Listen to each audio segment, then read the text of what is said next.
All right, Mr. Holiday here. We're going to go ahead and put some more touches on this art to really make it work. At this point, you should have successfully added the eyes and the nose with the gradient, medium tone to medium light. So now we're just going to push it to the next level. And this is where I want you to show more details in the eyes, more details in the nose, to really bring the nose up to the level that we worked on earlier, which was this. Okay, so let's go ahead and get started. Now you're going to need your 6B pencil, your 4B pencil, and you're going to work in some good details, and you're going to take your time to make sure that things are symmetrical and that they're figured out well.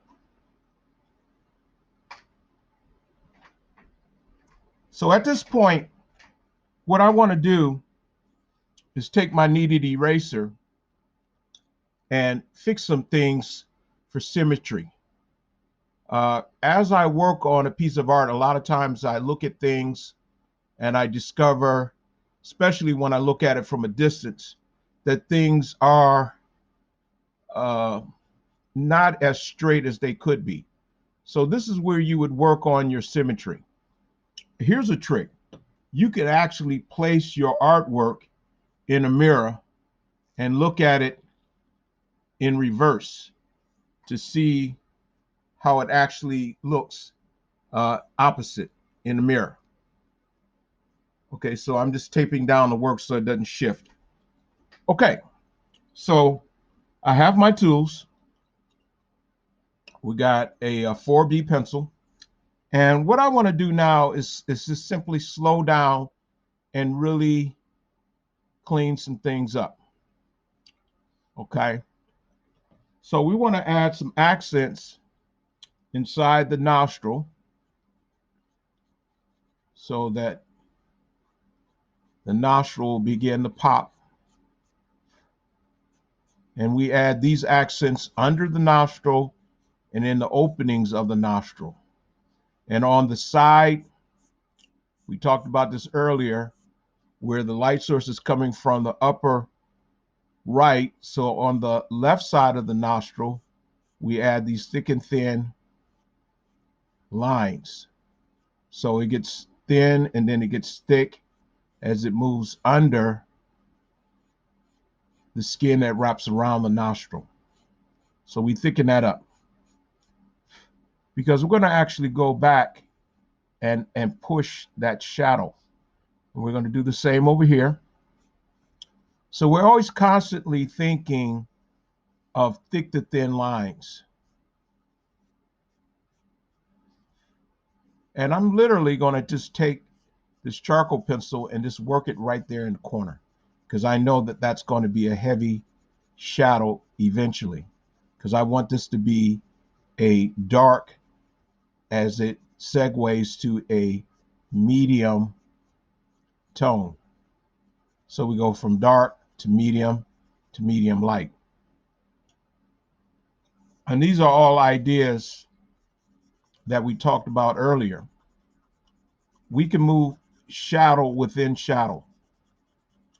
So your shadow has a different variety of tones. It's just not all one shaded value. And I really like doing this. I really like showing how there's a movement in a shadow. So it's just not one basic value. We move the shadow with value. So I'm going to put some charcoal pencil here and under the tip of the nose. Now, we want to maintain a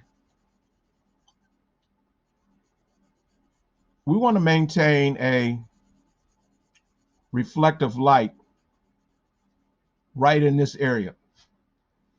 Right in the area here, we want to leave that light. Okay, so I'm just working the charcoal pencil now into the light medium tone of the vine charcoal, and I'm using a buffing motion. When you buff it out, it really makes things really controllable. I'm not just scraping any kind of way.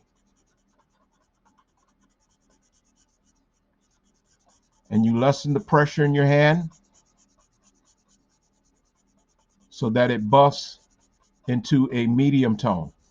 And so what we're really doing is we're learning how to pull the shadow. Pull the line, pull the shadow. Okay, so I'm just going to take my kneaded eraser now and clean this up a little bit down here so that that's a real nice reflective edge, because I want to maintain that throughout the whole piece. Now, if you got a couple of blending stumps, you could use one for the lighter side and one for the darker side. So this is my light blending stump, and I'm working this area right in here now. So it's a medium light tone. So we're working a medium to a medium light, and I'm just building this up right in this area.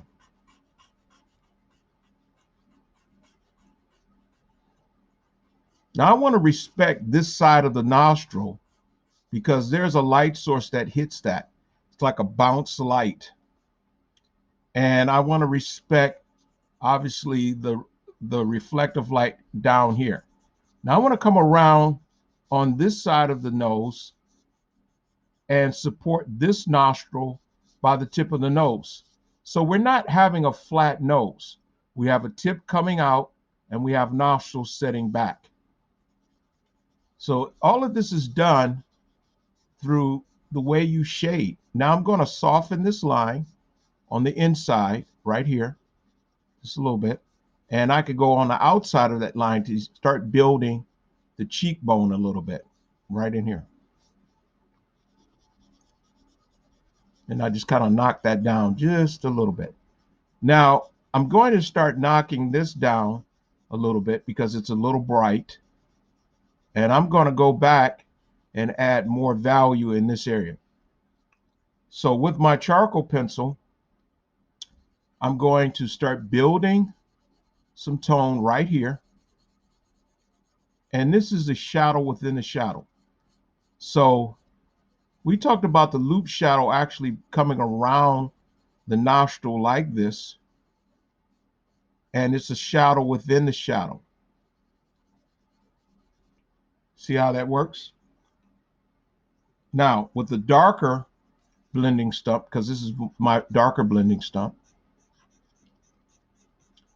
I'm moving this dark value to a medium dark.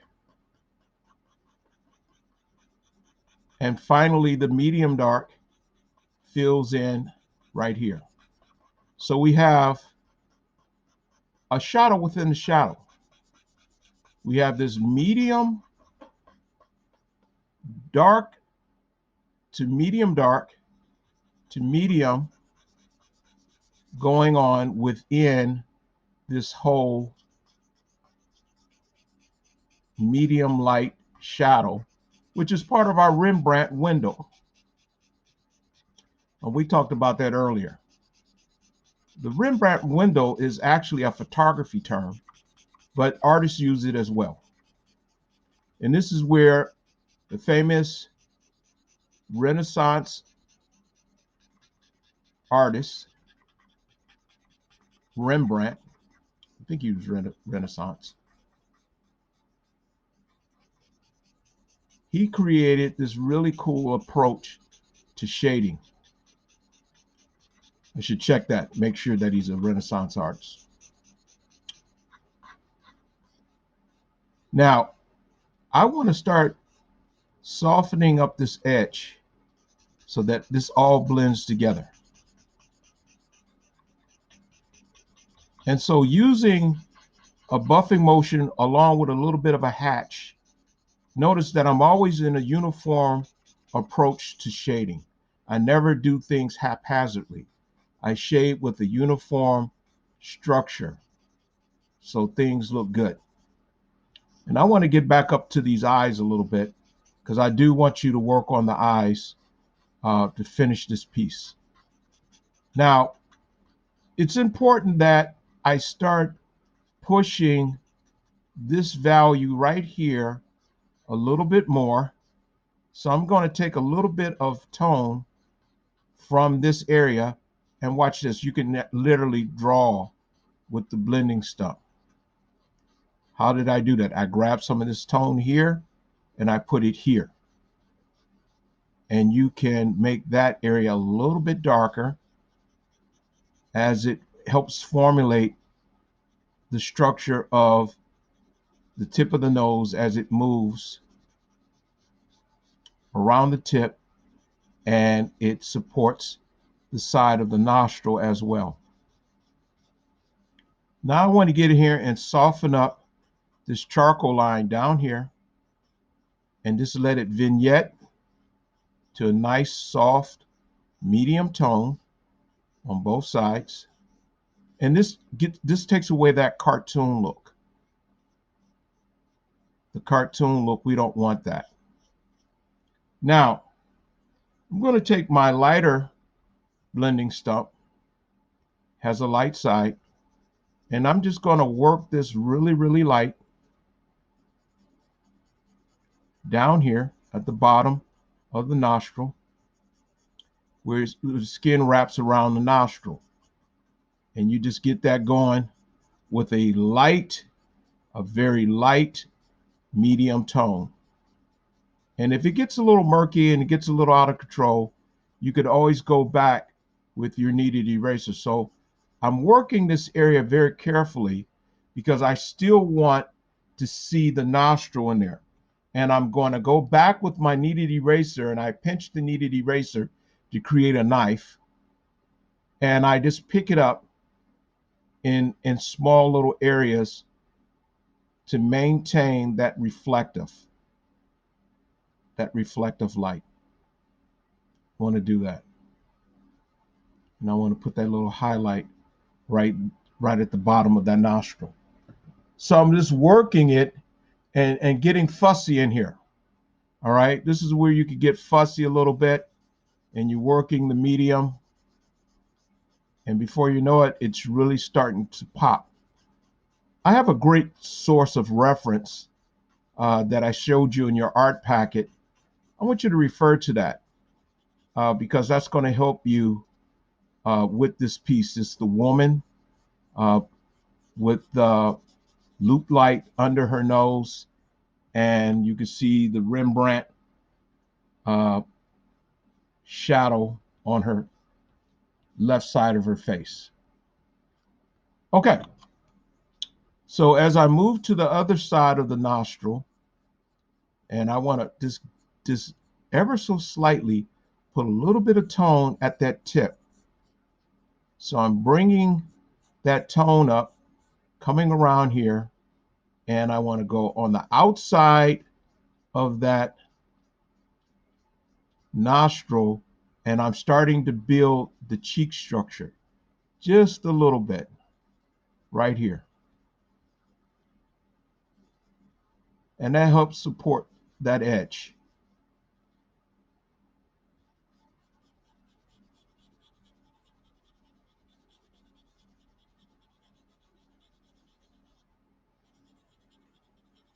I could work on this for hours, but let me hasten because there's so much I need to teach you and show you.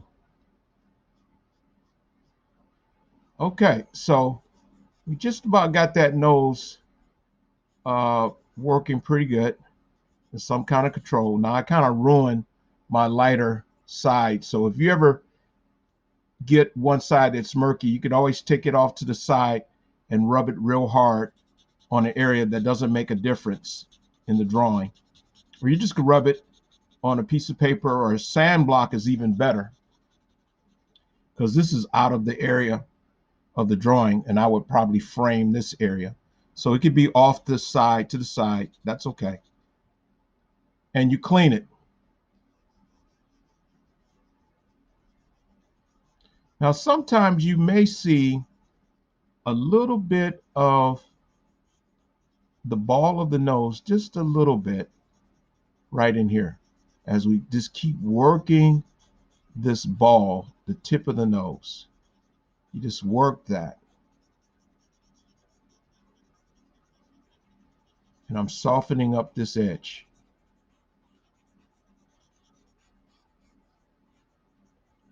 And this is all a contour of how that nose blends into the skin texture.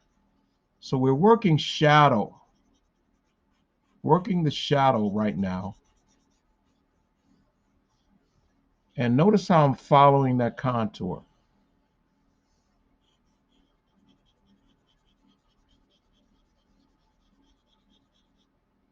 All right.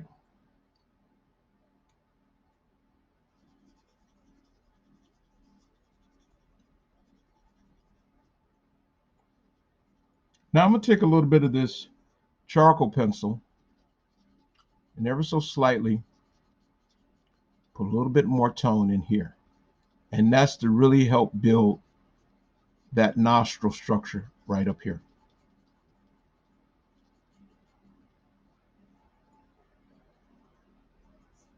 You take the dark side and you rub it lightly, buffing motion, and you build that.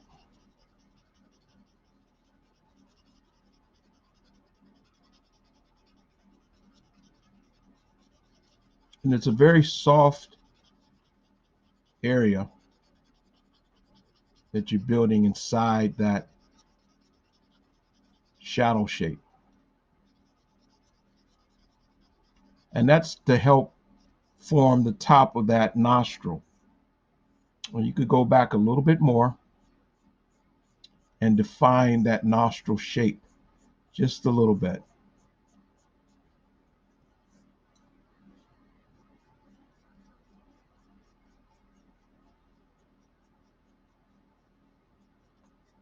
Because the nostril is actually curved on this side and that side. Now, I didn't put any structure there because there's a lot of highlight there, but I wanted to show that structure over here.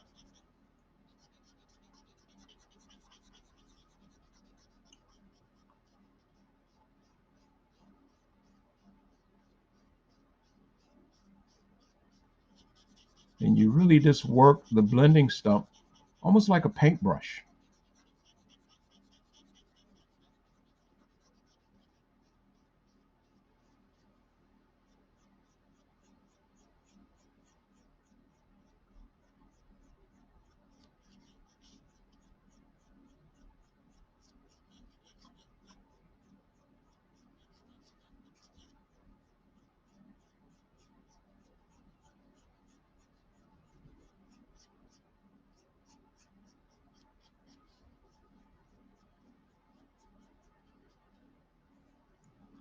And if I want to, I can just pick up that highlight, reflective light, a little bit more here.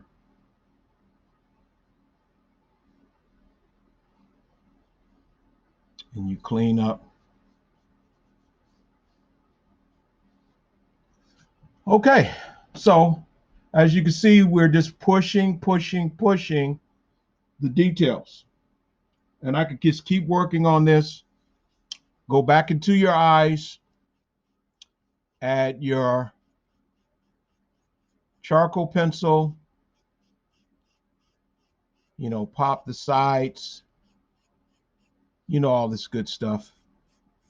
Just like we've been talking about with the eyes, your accents, what makes that eye really work.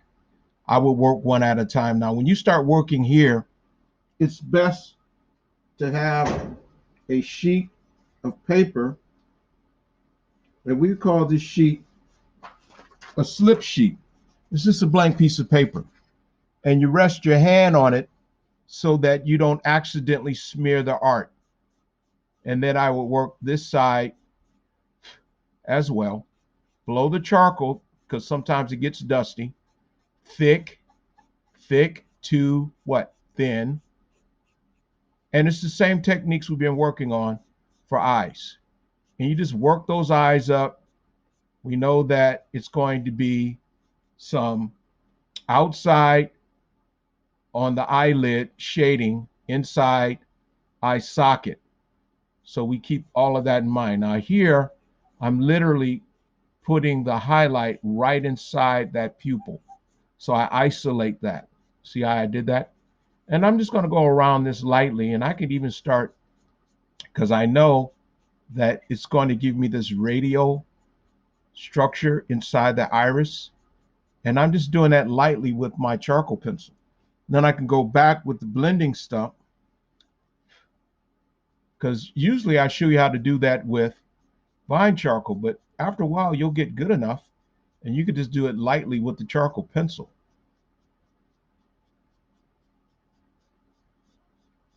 And I want to keep this reflective quality at the bottom of the iris. Don't want to fill that in. Soften up the lines.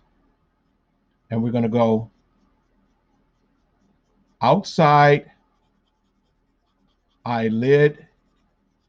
And I'm just moving the charcoal around. And I'm using the light side. And I'm taking a little bit of the thickness, and I'm just moving that along the edge. And I can literally get in here and draw maybe some eyelashes with my blending stump. I'm just having all kinds of fun, because once you get used to charcoals, they're very forgiving, and you can move things around easily with the blending stump. And I know that there's going to be a nice cast shadow on the inside of the eye, so I'm touching it very lightly here. And I want that lip edge right here. So I build the lip edge, come around here, and there's my lip edge right there. Now I'm going to take my charcoal pencil, and I'm just going to put a little bit here, and this builds the edge for the eyelash. So we have a lip edge here, the fleshy edge of the eye at the bottom, and it works around to the tear gland, which is in shadow here. And these are all the tricks we talked about before. Now add my eyelashes. So you're just having fun. You know how to do an eye now. You can work in some of the eyebrow. Oh, you can just get this thing really, you can really start popping it. Okay, so there you go. Let's continue working on the eyes. Bring the eyes up. Work on the nose. Bring the nose up. Okay, have a good time. Thumbs up.